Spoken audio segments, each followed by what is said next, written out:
প্রিয় দেশবাসী, এবার আমি আপনাদের কাছে একটি বিনীত আহ্বান রাখতে চাই।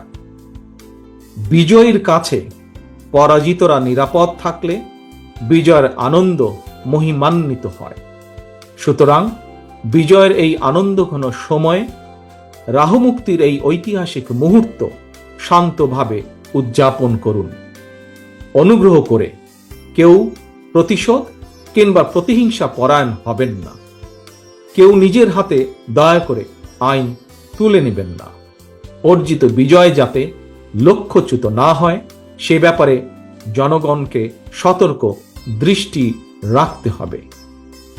52, 71 কিংবা 90 মতন ছাত্র জনতা আবারও একটি বিজয়ের ইতিহাস রচনা করেছে। প্রিয় দেশবাসী, আবারও আপনাদের সকলকে বিরচিত অভিনন্দন।